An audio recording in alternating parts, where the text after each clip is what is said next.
बच्चों, मैं मधुरिमा श्रीवास्तव आज आपको एयर के बारे में बताऊंगी, यानी वायु। तो बच्चों, तुम पतंग उड़ाते हो, फिरकी घुमाते हो, उसे फिरकी को लेकर बहुत दूर तक तेजी से दौड़ते हो, तो क्या होता है, वो भी उतनी तेजी से घूमती है। पक्षी आकाश में उड़ते हैं, पत्ते हिलते हैं, ये सब किसके कारण है? वायु के कारण। वायु को हम देख नहीं सकते लेकिन महसूस कर सकते हैं इन सभी एक्टिविटीज के द्वारा। ठीक है, तो पृथ्वी का वो चारों ओर का वो भाग जिसमें कि वायु है, उसको कहते हैं वायुमंडल यानी एटमॉस्फेयर। वायु हमारे चारों ओर मौजूद है, बस हम उसे देख नहीं सकते।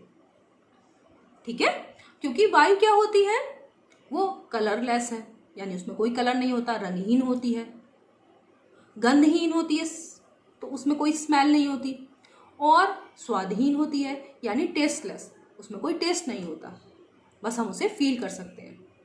और वायु हम सभी लिविंग थिंग्स, चाहे वो पेड़ पौधे हों, चाहे हम जीव जंतु हों, सभी के लिए अत्यंत आवश्यक है सरवाइव करने के लिए, क्योंकि हम ब्रीदिंग में यानी श्वसन क्रिया में वायु में उपस्थित ऑक्सीजन लेते हैं। और इसके अलावा पेड़ पौधे फोटोसिंथेसिस के लिए यानी प्रकाश संश्लेषण के लिए भी कार्बन डाइऑक्साइड जो वायु में उपस्थित है उसको लेते हैं भोजन बनाने के लिए। तो जानते हो बच्चों कि वायु हमारे लिए कितनी आवश्यक है। अब वायु की उपस्थिति को हम केवल फील कर सकते हैं, तो उसको हम चलो एक प्रैक्टिकल के माध्यम से देखते हैं कि वायु हमारे आसपास मौजूद है या नहीं। बहुत सिंपल प्रैक्टिकल्स हैं बच्चों, तुम अपने घर पे कर सकते हो। तो ये देखो, एक खाली बॉटल है और इस बॉटल को हम इस पानी के अंदर डालेंगे, तो देखते हैं क्या होता है।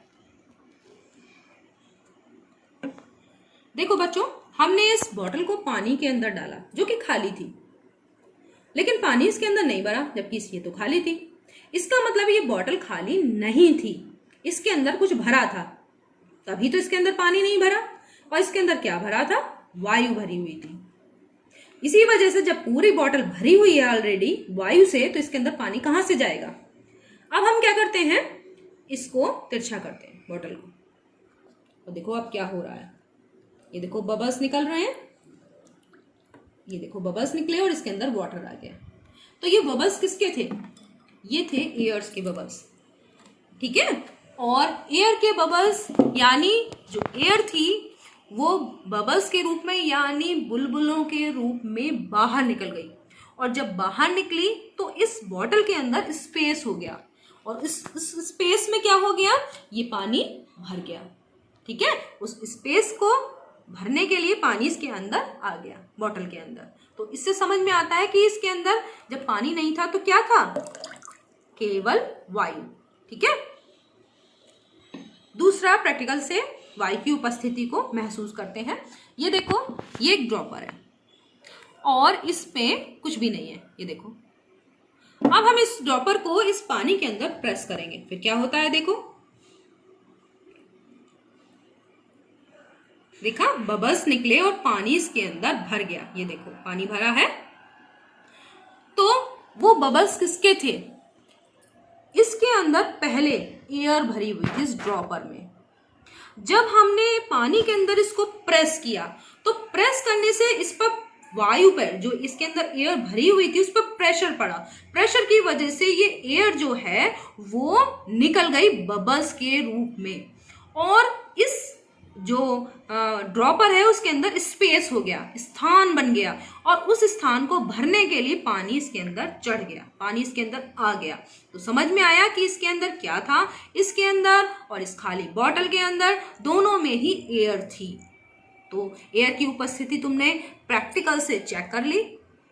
तो चलो अब हम एयर की प्रॉपर्टीज की बात करते हैं कि एयर में कौन कौन सी प्रॉपर्टीज होती हैं।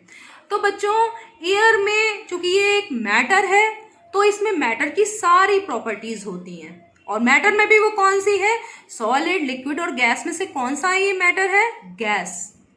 ठीक है, तो गैस में क्या होता है कि गैस का ना डेफिनेट शेप होता है, ना डेफिनेट वॉल्यूम होता है। और इसके अलावा वायु में और कौन कौन से मैटर के गुण हैं कि वायु स्थान घेरती है, वायु में भार होता है। इसके अलावा वायु की और कौन सी प्रॉपर्टीज हैं कि वायु प्रेशर डालती है, एयर प्रेशर डालती है। तो चलो सारी प्रॉपर्टीज के लिए हम ढेर सारे प्रैक्टिकल्स करते हैं। तो सबसे पहला प्रैक्टिकल कि वायु स्थान घेरती है। तो देखो बैलून्स तो तुमने बहुत फुलाए होंगे, लेकिन अब चलो आज मैं भी ट्राई करती हूँ। ये देखो मैंने भी फुला दिया। अब इसमें मैंने क्या किया, मेरे मुंह में जो वायु भरी हुई थी, फूंक मार के मैंने उस वायु को इस बैलून के अंदर डाला और उस वायु ने इस बैलून के अंदर अपना स्पेस ले लिया, यानी अपना स्थान ले लिया और ये बैलून फूल गया। अगर मैं मुंह से और वायु इसके अंदर डालूं तो बैलून और बड़ा हो जाएगा ना। तो इसका मतलब क्या है कि वायु स्थान घेरती है। जैसे तुम टायर में हवा भरते हो तो टायर फूल जाता है, फुटबॉल में हवा भरते हो फुटबॉल फूल जाती है। तो क्या होता है, उसमें जब हवा भरते हो तो वो अपना स्थान ले लेती है। तो इसका मतलब है कि वायु स्थान घेरती है। ठीक है, तो चलो ये तो समझ में आ गया होगा। अब एक और चीज देखो कि वायु का यानी एयर का कोई डेफिनेट शेप नहीं होता। इसके अंदर, इस बॉटल के अंदर क्या थी, एयर थी। तो इस बॉटल के अंदर जो एयर थी उसने किसका शेप ले लिया था, इस बॉटल का। और ये बैलून देखो, इस बैलून के अंदर भी एयर है, तो इसने किसका शेप ले लिया है, बैलून का।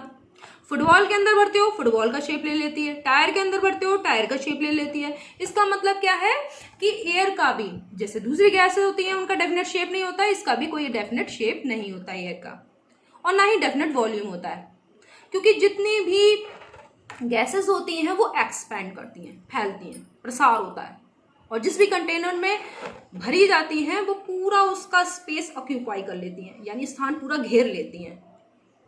क्यों होता है ऐसा, क्योंकि जो गैसेस होती हैं उसमें इंटरमोलिकुलर स्पेस बहुत ज़्यादा होता है, यानी अंतराण्विक दूरी, अणुओं के बीच की दूरी बहुत ज़्यादा होती है। क्योंकि इंटरमोलिकुलर फोर्स ऑफ अट्रैक्शन यानी अंतराण्विक आकर्षण बल बहुत कम होता है, अणुओं के बीच आकर्षण बल नगण्य होता है, निग्लिजिबल। इस वजह से क्या होता है कि वो चारों तरफ जिस भी कंटेनर में, जैसे मैंने इस बैलून में भरी तो पूरे बैलून में भर जाएगी, इस बॉटल में भी पूरा बॉटल के शेप में आ जाएगी, पूरी बॉटल में भर जाएगी।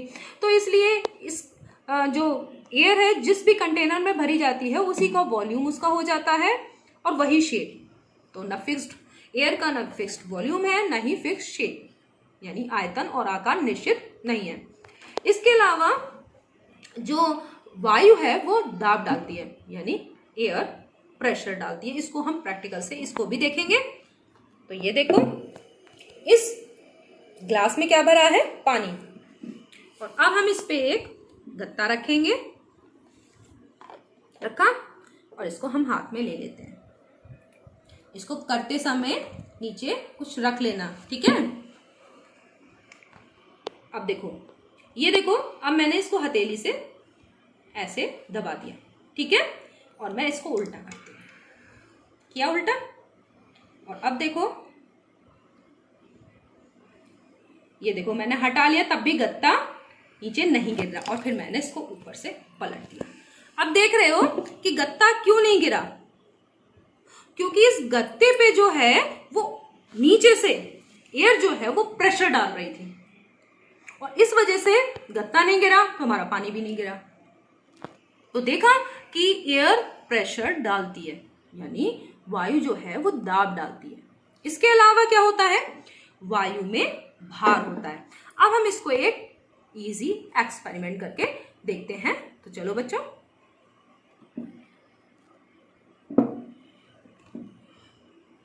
इसको बैलेंस करते हैं। बच्चों ये देखो, एक डंडी में मैंने 2 बिना फूले हुए बैलून टांगे हुए हैं, और देख रहे हो कि ये डंडी बैलेंस है।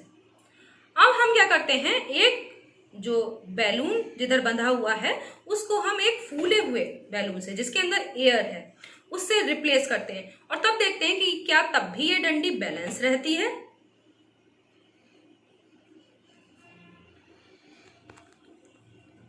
इसको देखो, अब हम इसको यहीं पे लटकाएंगे और इसको देखेंगे।